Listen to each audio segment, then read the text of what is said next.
Hello, welcome back to UGC NET exam prep. My name is Harsha Lal और आज हम लोग इस लेक्चर में देखने वाले हैं नेशनल एजुकेशन पॉलिसी 2020 एंड हम लोग कवर कर रहे थे डिटेल कॉन्सेप्ट। इसका पार्ट 1, पार्ट 2 एंड ये पार्ट 3 है लेक्चर का। देन ऑलमोस्ट हमने पूरा एनईपी कवर कर लिया है। इसके बाद इस लेक्चर के बाद हम लोग previous year question related with this topic we are going to discuss. So हम लोग स्टार्ट करते हैं आज के अपने इस सेशन को। क्लबिंग कमर्शलाइजेशन ऑफ एजुकेशन है ना, ये है क्लब करना कमर्शलाइजेशन ऑफ एजुकेशन का। तो जितना भी एजुकेशनल इंस्टीट्यूशंस है ये लोग क्या माना गया है, ये नॉट फॉर प्रॉफिट ऑर्गेनाइजेशन है। नॉट फॉर प्रॉफिट, यहाँ प्रॉफिट का बात नहीं किया जाता है, ठीक है। ये सर्विस मोटिव से बना हुआ है जो भी एजुकेशनल इंस्टीट्यूशंस है।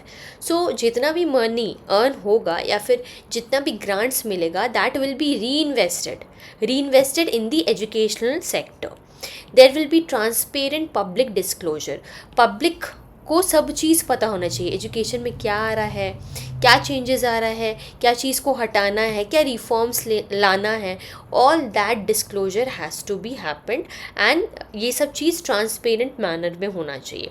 All the financial matters with recourse to grievance handling mechanism to the general public. अगर कोई भी फाइनेंशियल मैटर, कुछ भी इशू अराइज हो रहा है with recourse to grievance handling mechanism, तो वो कौन हैंडल करेंगे?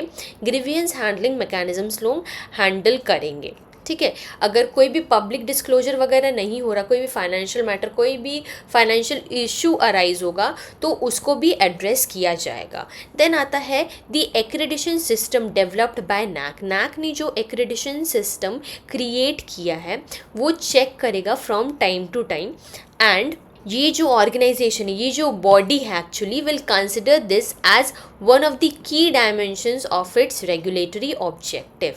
तो ये जो नैक एक्रेडिशन दे रहा है वो मेन ऑब्जेक्टिव होगा जो कि रेगुलेट करेगा बाकी हायर एजुकेशनल इंस्टीट्यूशंस को। All fees and charges set by private higher educational institutions, जो हायर एजुकेशनल इंस्टीट्यूशंस फीस या फिर जो चार्जेस लगाते हैं उसको भी फुल्ली डिस्क्लोज किया जाएगा। And there shall be no arbitrarily increase in the fees, मतलब एक बिग से बढ़ोतरी नहीं होना चाहिए फीस में या फिर चार्जेस में during the period of enrolment of any student. अगर कोई स्टूडेंट इनरोल कर लिया है, कोई कोर्स ले चुका है, उसके बाद वहाँ इंस्टीट्यूशन में अगर चार्जेस बढ़ रहा है तो वो एप्लीकेबल नहीं होगा। So this fee determining mechanism will ensure reasonable recovery of cost.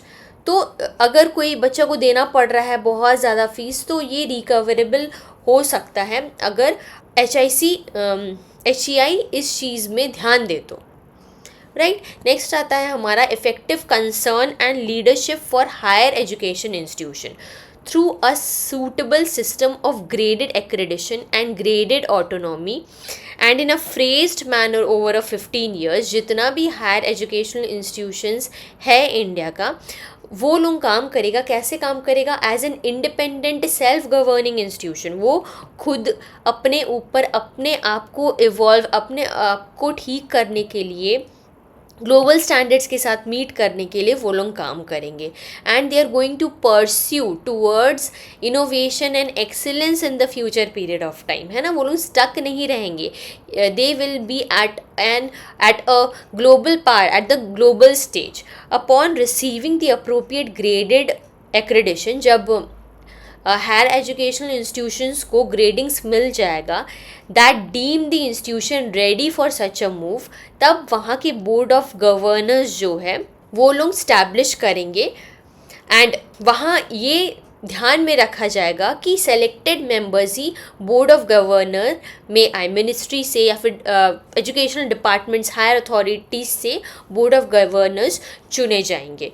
Then board of governors of an institution will be empowered to govern the institution free of any external interference. यहाँ कोई भी external interference किसी भी type का नहीं होना चाहिए, ये ध्यान रखना है बोर्ड ऑफ गवर्नर्स को। Then higher educational institution will be incentivise, मतलब कि इंसेंटिव्स प्रोवाइड करना, सपोर्ट प्रोवाइड करना and mentored during this process. So board of governors में जितने भी लोग जुड़ेंगे उनको इंसेंटिव प्रोवाइड करना, सपोर्ट, वो लोग मेंटरशिप भी प्रोवाइड करेंगे एंड वो लोग को एम्पावर किया जाएगा बाय द ईयर 2035। तो ये कहा जा रहा है कि बोर्ड ऑफ गवर्नर्स जो सब कोई जुड़ रहे हैं वो उन लोगों को भी इंसेंटिव्स प्रोवाइड करना है, सपोर्ट, कोई भी एक्सटर्नल टाइप का बर्डन या फिर एक्सटर्नल टाइप का इंटरफियरेंस उन लोगों के बीच में नहीं होना चाहिए। तो ये सब चीज़ को कंसिडर किया जाएगा and by the end of the year 2035 they will be empowered fully. Then board of governors shall be responsible and accountable to the shareholders। जो board of governors है वही accountable हो जाएंगे, responsible हो जाएंगे किसके प्रति? to the board, to the stakeholders, क्योंकि उन्हीं के ऊपर पूरा भार है कि जो भी प्रोसेस हो रहा है वो ट्रांसपेरेंट मैनर से हो रहा है कि नहीं, सब रिकॉर्ड अवेलेबल है कि नहीं हायर एजुकेशन इंस्टीट्यूशन से रिलेटेड। सो सब चीज़ का इसके लिए एक रेगुलेटरी गाइडलाइंस बनेगा, मीटिंग होगा एंड एक regulatory guidelines will be mandated by the higher committee through the national higher education regulatory council. So ये national higher education regulatory council है, यही meeting and regulatory guidelines from time to time ये discuss करेंगे and इसमें discuss किया जाएगा कि disclosure हो, ट्रांसपेरेंसी हो, सब रिकॉर्ड्स में ट्रांसपेरेंसी हो एंड जो बोर्ड ऑफ गवर्नर्स है वही रिस्पॉन्सिबल हो जाएंगे स्टेक होल्डर्स को जवाब देने के लिए कि अगर कोई चीज़ ट्रांसपेरेंट मैनर में नहीं हो रहा तो क्यों नहीं हो रहा। तो इसी के लिए बैठक होगा and a council is going to be created. ठीक है, तो इसमें मेन है कि याद रखना है HECI ने एक कमिटी भी क्रिएट किया है, काउंसिल भी क्रिएट किया है, जैसे कि national higher education regulatory council, right. Then फिर आता है हमारा प्रोफेशनल एजुकेशन। अब प्रोफेशनल एजुकेशन के अंडर देखिए agricultural universities, legal universities, health care sciences, technical universities, ये सब का एम क्या रहेगा कि एक इंस्टीट्यूशन में मल्टी डिसिप्लिनरी सब्जेक्ट्स पढ़ाया जा सके ताकि होलिस्टिक डेवलपमेंट हो। तो एक ही जगह में अलग अलग सब्जेक्ट्स को भी ध्यान में रखा जाएगा, डेवलप किया जाएगा। All institution offering either professional और general education will aim to originally evolve into institution clusters offering both. मतलब इसका मतलब क्या है कि प्रोफेशनल एजुकेशन है ना, इंस्टीट्यूशंस लोग प्रोफेशनल या फिर जनरल एजुकेशन प्रोवाइड करेंगे एंड क्लस्टर्स में इंस्टीट्यूशंस को इवॉल्व किया जाएगा by the end of 2030 and ये लोग सब मल्टी डिसिप्लिनरी के तरफ ध्यान देंगे। इन इंस्टीट्यूशंस में क्या होगा, both capacity and quality of agriculture, उससे रिलेटेड डिसिप्लिन्स को इम्प्रूव किया जाए in order to increase agricultural productivity. So agricultural productivity को इम्प्रूव करने के लिए quality, capacity, then education, knowledge, सब चीज़ को इनकॉर्पोरेट किया जाएगा, है ना, ताकि better skilled graduate, better technicians, better agriculturist, researchers, वो लोग डेवलप हो सके, इनोवेशन हो एंड मार्केट बेस्ड एक्सटेंशन भी होना चाहिए इस चीज़ का। This should not only be limited to gaining the knowledge but इसका एप्लीकेबिलिटी भी होना चाहिए मार्केट में। Institutions offering agricultural education must benefit the local community directly. So institutions है जो ऑफर कर रहा है एग्रीकल्चरल एजुकेशन को, उन लोगों को ध्यान में रखना है कि लोकल कम्युनिटी को भी बेनिफिट मिलना चाहिए। One approach could be to set up agricultural technology parks. तो क्या एक अप्रोच ले सकते हैं, एग्रीकल्चरल टेक्नोलॉजी पार्क्स डेवलप किया जाए, टेक्नोलॉजी इंक्यूबेशन सेंटर्स को प्रमोट किया जाए एंड सस्टेनेबल, इफ़ेक्टिव, चीपर मेथोडोलॉजीज़ को भी प्रमोट किया जाए, फार्मर्स को इनकरेज किया जाए ताकि वो बेटर टेक्निक्स को अडॉप्ट कर सके। जितने भी स्किल ग्रेजुएट टेक्नीशियंस आ रहे हैं इंस्टीट्यूशंस में स्टडी करने के लिए, उन लोगों को अलग अलग वे में एजुकेशन प्रोवाइड किया जाए।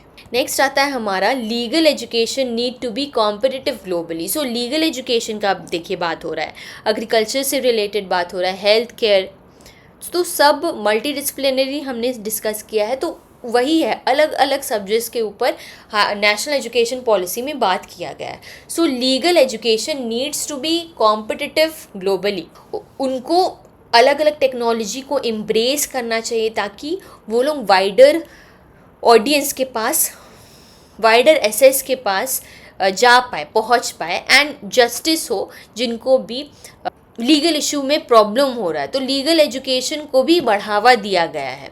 LLB ये सबको बढ़ावा दिया गया है नेशनल एजुकेशन पॉलिसी में. Then health care education needs to be re envision so that the duration, structure and design of the educational programmes need to match the role requirements that graduates will play.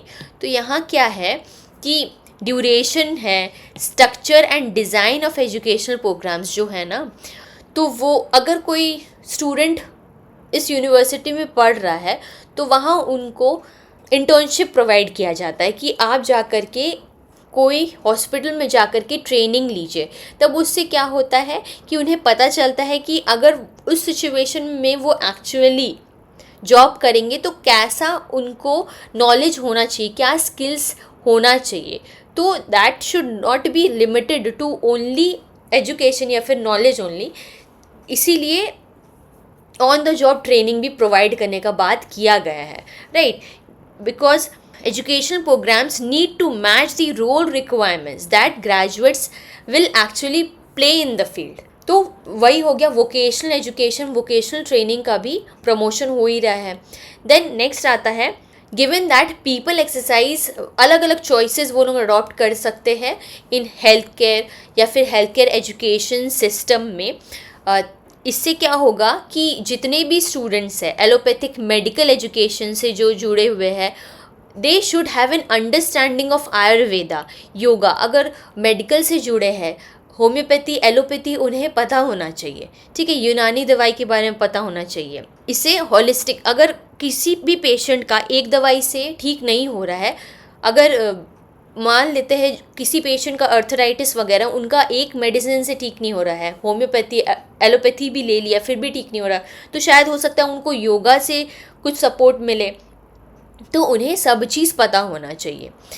Then फिर next आता है हमारा technical education. सो इसमें तो बहुत बात किया गया कि टेक्निकल एजुकेशन होना ही चाहिए. टेक्निकल एजुकेशन तो यहाँ रिन्यूड फोकस होना चाहिए to opportunities to engage deeply with other disciplines leading in preparing the professionals. So India को किस में लीड करना चाहिए, प्रिपेयर करना चाहिए प्रोफेशनल्स को, ताकि वो लोग अलग अलग एरियाज़ में डेवलप करें, such as artificial intelligence, right.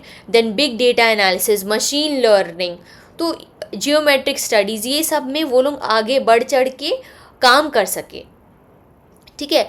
तो एजुकेशन को, वही फिर से बात आ रहा है कि एजुकेशन को सिर्फ लिमिटेड नहीं रखना है, it should be expanding, it should be woven into the under graduate और पोस्ट ग्रेजुएट प्रोग्राम्स. देन आता है promotion of Indian language, arts and culture. तो कैसे प्रमोशन करना है, 4 ईयर का बीएड डुअल डिग्री कोर्सेज को लॉन्च किया जाएगा. किस किस फील्ड में लॉन्च किया जाएगा, लिटरेचर में, creative writing, art, music, philosophy में, right. And there should be development of stronger departments and programs in the Indian languages. ज़्यादा से ज़्यादा ये प्रमोट करना है कि इंडियन लैंग्वेजेस को प्रमोट किया जाए. और यहाँ डुअल डिग्री का भी बात हुआ है, 4 ईयर बीएड का डुअल डिग्रीज का भी बात हो रहा है, देखिए. Then more higher educational institutions and programs in higher education will use the mother tongue, जो उनका मातृभाषा है या फिर local language है, that will become the medium of instruction. So English भी रहेगा and this is also going to be there. तो एक bilingual situation हो जा रहा है या फिर bilingual programs को offer किया जा रहा है NEP में. Higher educational students, higher educational institutions के स्टूडेंट्स को भेजा जाएगा. तो यहाँ क्या हो रहा है, दूसरे कंट्रीज़ में टूरिज़्म को ज़्यादा प्रमोट किया जा रहा है. इससे क्या होगा, क्रॉस कल्चरल एक्सचेंज प्रोग्राम के थ्रू क्या होगा, अलग अलग डाइवर्सिटी के स्टूडेंट्स से वो लोग मिलेंगे, डाइवर्सिटी में वो इन लोग इवॉल्व होंगे, कल्चर ट्रेडिशन को समझेंगे, अपनाएंगे. इससे नॉलेज बहुत डाइवर्स हो जाता है. इसी के लिए Indian institute of translation and interpretation, एक दूसरा चीज़ आ गया कि Indian institute of translation and interpretation भी इस्टेब्लिश किया जाएगा। इसमें क्या होगा, there will be extensive use of technology, ताकि लैंग्वेज को ट्रांसलेट किया जाए। अच्छा, कोई बाहर की स्टूडेंट आ रहे हैं इंडिया में, they are not familiar with our language, तो समझने के लिए ट्रांसलेशन मशीन वगैरह तो होना चाहिए। तो एक्सटेंसिव यूज़ ऑफ टेक्नोलॉजी इसलिए यूज़ किया जा रहा है ताकि ट्रांसलेशन आराम से हो सके, इंटरप्रिटेशन हो सके, लैंग्वेज कन्वर्जन हो सके with minimum efforts, right. Then Sanskrit, जैसे हमने कहा कि Sanskrit will be mainstream with strong offering in school में संस्कृत को भी प्रमोट किया जाएगा, including as one of the language options in the 3 language formula. So Bhagavad Gita कहिए, ठीक है, एंड संस्कृत का जो स्लोगन्स वगैरह है, संस्कृत को बहुत ज़्यादा ध्यान में रखा जा रहा है इन NEP 2020, क्योंकि वो धीरे धीरे विलुप्त हो गया है ना, डिसअपियर होते जा रहा है, इसीलिए उसको भी ध्यान में रखा गया है, as well as in higher education. So Sanskrit universities को भी इस्टेब्लिश किया जाएगा towards becoming large multidisciplinary institutions बने वो हायर एजुकेशन में। नेशनल इंस्टीट्यूशन और इंस्टीट्यूशंस फॉर पाली लैंग्वेज के लिए भी इंस्टीट्यूशंस क्रिएट किया जाएगा, पर्शियन लैंग्वेज के लिए, प्राकृत लैंग्वेज के लिए भी इंस्टीट्यूशंस क्रिएट किया जाएगा, right. So this was all about today's lecture. I hope you like the lecture. अगर आपको कोई भी डाउट हो, कोई भी क्वेश्चंस पूछना हो, you are free to comment that down, I would love to give a reply to that. And हम लोग फिर मिलते हैं नेक्स्ट लेक्चर में। Till then take care, keep studying and keep learning.